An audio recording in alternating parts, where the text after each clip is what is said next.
Hello there, people of YouTube. My name is David, and I've decided that what the world really needs is a slightly rotund Geordie reciting Edgar Allan Poe's The Raven. The only problem is I don't know it, so I am going to have to read it off the screen.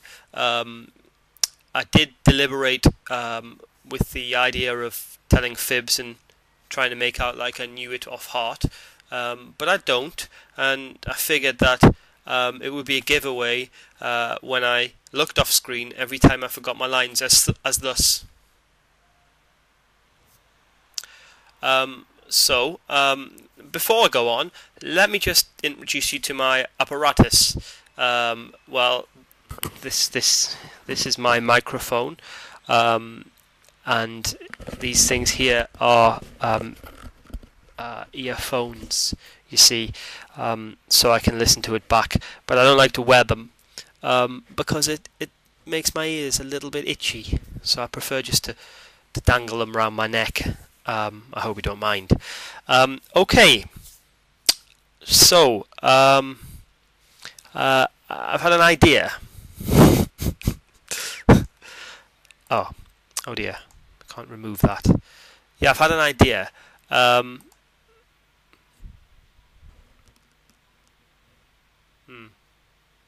Like they used to do in the Batman movies, that kind of thing, you see. I'm thinking that this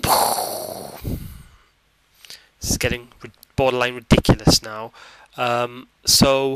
Before you all go to sleep, yeah, I know what you're thinking. This is boring. But hey, guess what? Wow! You know, it's going to get better. So, boom, let's get started with The Raven by Edgar Allan Poe. I'm only going to do a couple of, are they called verses? I don't think so. Okay. Once upon a midnight dreary, as I pondered, weak and weary, I've fluffed that up already. Let's start again. Once upon a midnight dreary, while I pondered, weak and weary, over many a quaint and curious volume of forgotten lore, while I nodded, nearly napping, suddenly there came a tapping, as of someone gently rapping at my chamber door. "'Tis some visitor," I muttered, rapping at my chamber door. "Only this and nothing more." Distinctly I remember it was in the bleak December, and each separate dying ember wrote its ghost upon the floor. Eagerly I wished tomorrow from the books surcease of sorrow. From my books surcease of sorrow, sorrow for the lost Lenore, for that rare and radiant maiden, the lost Lenore.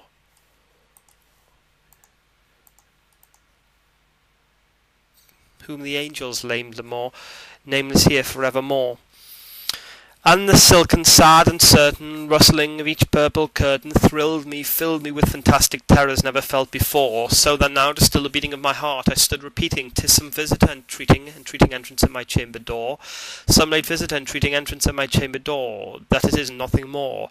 Presently my heart grew stronger, hesitating then no longer. "Sir," said I, "oh madam, truly your forgiveness I implore, but the fact is I was napping when so gently you came tapping, when so gently you came rapping on my chamber door, that I scarce was sure I heard you tapping at my chamber door.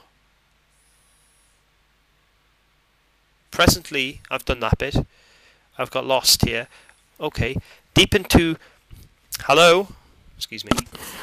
Hello? Oh dear.